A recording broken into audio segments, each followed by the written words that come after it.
Hey there, it's Clyde from Mainly Hikes, and today I'm going to talk about what I plan on bringing on the Appalachian Trail when we go hiking in March this year, or next year. So, first off, I want to cover what I think is the most important thing, and that is trail maps. I know if you watched our other video when we did the Grafton Notch Loop Trail, you'll see us do random stuff where we're like looking at the map and saying, where the hell are we? I think trail maps are very important. I just grabbed these for an example, but definitely need trail maps when you're out there, so we're going to have some of those for the trails we're on. Next one I'm going to cover is toiletries. So, toilet paper. This is some nice Coleman toilet paper, biodegradable stuff. A toothbrush, floss, toothpaste, some sort of that. Also, soaps for cleaning yourself because you're going to get stinky. Next thing I got here is sun protection / lip balm. So I got some nice tanning sunscreen and also some Blistex. But that's important, you don't want to get sunburned. You're going to be hiking all day in the sun.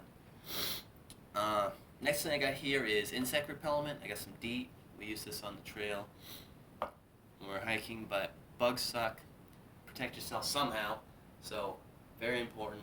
Have some sort of bug spray. It's not a requirement. If you really like getting bit by bugs, have at it. But I personally don't want to get bit by bugs. So Zach and I, on our last hike, we used a lot of DEET. We were soaked in it. But anyways, next thing we got here, which it also you don't technically need, but I'm going to definitely have them because we need them. But it's trekking poles. My friend let me borrow these. They're, I want to say Lakalu trekking poles, and they serve a dual purpose. They help us hike, and they also help support our tent, which is our next thing here. And I've done a review on this before with Zach. This is our tarp tent, double rainbow tent. It's a freestanding tent, which means it doesn't need pegs, and that's what the trekking poles are for. You don't have to peg it down at all, it can just stand on its own. But also it has pegs, so it can be pegged down. And depending on where we are and where we sleep at night, we'll be either using the trekking poles to hold the tent up, or we'll be using the pegs, based on the conditions. But a shelter is very important, and I'm definitely bringing that. I don't want to have to rely on the shelters that are along the trail because they're going to fill up fast. So having a shelter is very important. Next thing I got here is a sleeping bag, which is also important. The one I have is a Stoic down sleeping bag. It's designed for 30-degree weather. Hopefully that'll keep me nice and warm and toasty. If not, I can always cuddle up to Zach. Next thing I got is a sleeping pad to sleep on because the cold, hard earth can get uncomfortable at times, and I'm not really a fan of sleeping on a cement floor, so having a little bit of padding is nice. I have a military-style, self-inflating sleeping pad, which is different than Zach's foldable one, but sleeping pads are great, and they definitely help you sleep for your long days of hiking. Next thing, which is also I think is very important, is a med pack / repair kit. You're going to need band-aids, all that stuff, repairs for if your tent gets damaged or your sleeping pad gets damaged, some way to repair yourself and also your gear. So definitely going to have that. Next thing I got here is matches or a lighter. So you're out on the trail, you need some way to start a fire. You're probably going to have a cook pot that is self-igniting, but also you might not, like Zach's Jetboil or Zach's I can't remember what it's called because this sucks. No, just kidding. But you might not have a cook stove that is self-lighting, so you're going to need some way to start a fire. And also, if you get lost, it's always good to start a fire, just make smoke so someone can find you.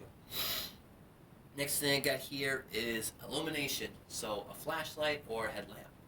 I'm going to bring a headlamp, that way I have my hands free, but you need a way to make light at night just in case, well, you're going to be out and around at night, so you want a way to make light. And also, since you got a flashlight or a headlamp, you need some spare batteries to go with that.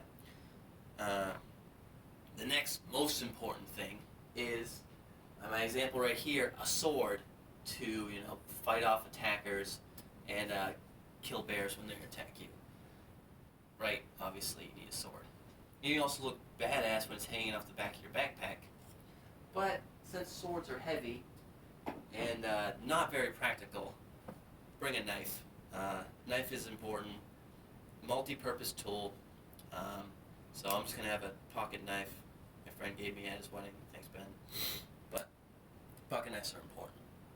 Next thing I got, also a gift from Ben, is the jet boil. I did a review on this, so this is or how we're going to cook food, Zach and I, when we're on the trail. So jet boil, very important.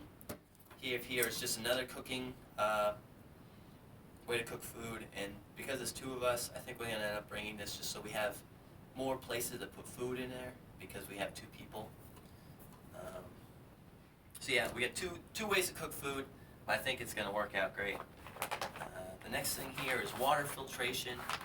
I call this a Katahdin on the trail because that's what it looks like if you chain a Y to I, but it's actually a Katadyn base camp. So this is how we're going to filter water in our camp. Zach also has a squeeze style water filtration. Getting clean water is very important, so we're going to have that in my pack. Next here is hiking gear. So I have my hiking shoes. They're Merrell's. I like them a lot, but I might not end up going with them just because of getting some chafing. But also I got my gear for 2 dual climates, warm and cold weather, which we might change out through there. Obviously, since we're starting in March, I'll start with the cold weather stuff. So I got a mask, gloves, winter style light jacket, a hat for sun, and also sunglasses for sun. So I'll have that gear. Also a raincoat. Next thing I got here is my camp gear. So this is the stuff I only wear in the camp. Pretty much going to bring some leggings, long sleeve, and some flip-flops, or maybe I'll upgrade to Crocs. But this is the stuff I only wear in the camp, so I kind of get a clean feeling. I'm not wearing my sweaty clothes in my sleeping bag and whatnot. I'm wearing clothes that have been specifically assigned just to the camp. So all that stuff's got to go in something, and that's where my pack comes into play. So this is the Osprey Atmos AG 65 AG pack. I really like it. It's a kind of a big pack, but I think it's going to work out because I can put all this gear inside it. So that's what I kind of like about it. So I've used this once before already. We did it on our 3-day loop trail. So I think I'm going to stick with it. But that's my pack. And then the last thing I got here is something I may bring and I may not bring. It's a Goal Zero solar charger. It's great, it does work. We used it a little bit, but the one problem is when you're always in the woods and you're always hiking during the day, it's hard to charge stuff. So I've got to figure out if I'm going to use that or not. And also, here's something I'm definitely not bringing, but it'd be cool, is my drone, my Phantom 4. It's staying at home. So that's my gear. That's what I think I'm going to bring. If you guys have any suggestions, please leave a comment and something you think I'm forgetting. I pretty much tried to cover the 10 essentials that REI suggested on their website. I think I got them all. Thanks for watching. Please subscribe. You can like us on Facebook. You can follow us on Instagram. Mainly Hikes on all platforms. I'm Clyde. This is Mainly Hikes. I'll see you at the top.